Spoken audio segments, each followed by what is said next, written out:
Coming up on Mountain News this morning, as we enter the 5th day of the manhunt for the I-75 shooter, Laurel County has entered a state of emergency. And we were able to speak to the suspect's neighbor about some past criminal history. Dedicated to Eastern and Southern Kentucky, this is WYMT Mountain News This Morning. Good morning, I'm Madison Carmouche, and we are inching towards that 6 o'clock mark this Wednesday morning. And I know that it has been chilly the past few days, but it's warming up, and we've got to enjoy these last few warm days. I feel like it's coming to an end soon, but let's send it over to meteorologist Tim Drawbridge for a look at your forecast. You're flipping the calendar ahead to October, November. Don't do it, Madison, don't do it. 48 outside our door, a little bit cool, but nonetheless our temperatures from around the region are looking warmer. That in a moment. Visibility, not bad, but it has dropped like a rock now at the reporting station at Ashland. And it's the reason why we're seeing some areas of low clouds and fog developing again this morning. Up your way at Ashland, it is 53. We're again 48 here in Hazard. It is also 48 as you make your way out your way toward Irvin. 52 at the London Corbin Airport and 50 at Jonesville. Temps running a few degrees warmer than where we were exactly this same time yesterday morning. There are some clouds that we've been tracking on the overnight period. They're kicking on out of here. We're getting into this area as we make our way through the next several hours, and that means we get another day filled with sunshine. So like Madison said, enjoy it while we got it, right? A forecast high today in Hazard up to 85. More about your area first alert 7-day forecast coming up in a few moments. Madison? All right, Tim, thank you. Governor Andy Beshear has ordered all flags at half-staff today. The governor will join the Louisville mayor and the Louisville Fire Department for a memorial ceremony. It is to commemorate 9/11, which of course is to remember those who lost their lives in the attacks that happened 23 years ago today on September 11th, 2001. The occasion is to recognize the sacrifices of first responders that day and to express thanks to those serving today. Today will be the 5th day in the search for 32-year-old Joseph Couch in southern Kentucky.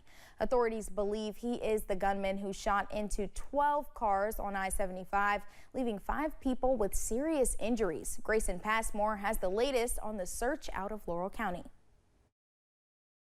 I was bush hogging on my tractor. We heard about it and we just avoided the area and tried to stay safe. It's quickly becoming a day that everyone in the community will always remember, when a man opened fire on Interstate 75 in Laurel County. I just hope that they can apprehend him and things get back to normal for people. People have been very fearful. Police are still searching for Joseph Couch. They've been combing through thousands of acres in and around the Daniel Boone National Forest. Kentucky State Police Master Trooper Scotty Pennington says they're also going through the thousands of tips they've received across the state and now the country. But he continues to urge people to keep sending these tips in. The search, if it gets broader, it just gets broader. And if we have to take it somewhere else, and technology takes it somewhere else, we're going to investigate it. But at this time, there's nothing that we have came up with to say Mr. Couch has left those woods. There's nothing to say he's got in a car. Pennington says they've been using heat sensors and more drones to search the forest from above, along with search teams on the ground. He says they won't be packing up their operations until they find Couch and know every citizen is safe. Right now, we know he committed a harsh, cruel act of violence, and we got to consider him armed and dangerous until we locate him. We have learned one of the I-75 shooting victims is from Harlan County. The Lexington Herald reports Rebecca Puryear was seriously injured after a shot came through a passenger side window, hitting her in the right arm. She's expected to have surgery later. Puryear believes a strap across her chest with a metal piece deflected the bullet and prevented her from being more injured. Puryear, her husband, and 4-year-old son were on the way home from Lexington when the shooting happened. She says police have impounded her car as evidence. With the search now entering its 5th day, people say they are fatigued and afraid. The fatigue is causing officials in Laurel County to take extra measures to find Joseph Couch. Our sister station WKYT spoke to Judge Executive David Westerfield yesterday morning. He declared a state of emergency for Laurel County on Monday. While declaring a state of emergency may cause panic for the public, Westerfield says it is the right response to a situation such as this, and that Laurel County is prepared to use their resources to aid the search. Anything that they needed, such as message boards, light plants, all the food that was donated was delivered to our EOC, that's the Emergency Operations Center, and at that time I had people on standby to deliver the food to the people as needed because we had the resources to keep it hot and cold. Westerfield says the county is standing behind the search until the end.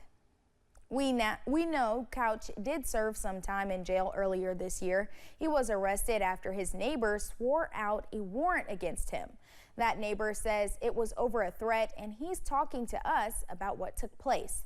WYMT's Phil Pendleton spoke to him and has more. A Knox County man says he had no trouble with Joseph Couch when he moved into his home in the Gray community a few years ago. He was a very quiet person. Like I said, up until this past February, you know, he did socialize with us. You know, he would say hi. He would let his son come over here. The neighbor who wanted his identity concealed says something changed in February of this year. Says Couch threw a rock at his dog and got upset when confronted about it. Next thing I know, the man goes in his house, comes back out, and me and my 9-year-old are staring at a man with an AR pointed at us and said the next time that he would shoot us and the dog. The warrant does not state the weapon was pointed at them, and a Knox County deputy says the charges would have been different had it stated that. Regardless, Couch was arrested and did serve some time in jail. Even after the threatening to shoot me, an incident and everything else, I still tried to make peace with him. Couch's neighbor tells us that this dog was injured during the incident. He says that the dog was then found dead several days later, found in a fence row. He says he's not sure if the dog died the result of the rock throwing incident or if something else happened. The neighbor says Couch's behavior had been odd over the past few months leading up to the situation that happened Saturday on the interstate. I can't even speculate why he did what he did or what pushed him to do what he did. He says it's simply a very unfortunate situation for everyone and feels for Couch's family as well. We've had to deal with all of this. In Knox County, Phil Pendleton, WYMT Mountain News. Officials say the terroristic threatening charges were later dropped because the victim did not appear in court, but the neighbor tells us he was never made aware of a court date to come to. Yesterday, the USDA announced that certain parts of the Sheltowee Trace Trail will be closed to the public as law enforcement continues their investigation. As of right now, we have been given a list of the different parts that are now closed. We have each of the trails listed, Section 20 and 26, and portions of Section 21 to 25. That includes the McKee Trail, Horselick, Rockcastle, Wildcat Hawk Creek, Big Dog, and Laurel Lake. These are all located between US 421 and Kentucky 192. Governor Andy Beshear released a new statement about the ongoing search for Joseph Couch. It says, quote, "I am in touch with local leaders and receiving regular reports on the manhunt in Laurel County. Multiple state agencies, including Kentucky State Police, Kentucky Emergency Management, and Kentucky National Guard, are assisting. This is a scary time for many in the community, and law enforcement are working quickly while prioritizing safety." State Senator Brandon Storm also provided a statement about the ongoing situation, saying, quote, "This is a resilient and united community, and we are in pain after this senseless tragedy. Right now, I, along with other community leaders, remain focused on caring for my community members impacted while our very capable law enforcement professionals search for the suspect. We will come together, stand strong, and extend our love and support to all those who need it. Let us all lift every person affected up in prayer." You can follow updates on the manhunt on the WYMT News app. Just scan the QR code on your screen. It will send push alerts to your phone notifying you of breaking news. You can also see all of our previous coverage and the latest school closings. You can also track the latest on WYMT.com.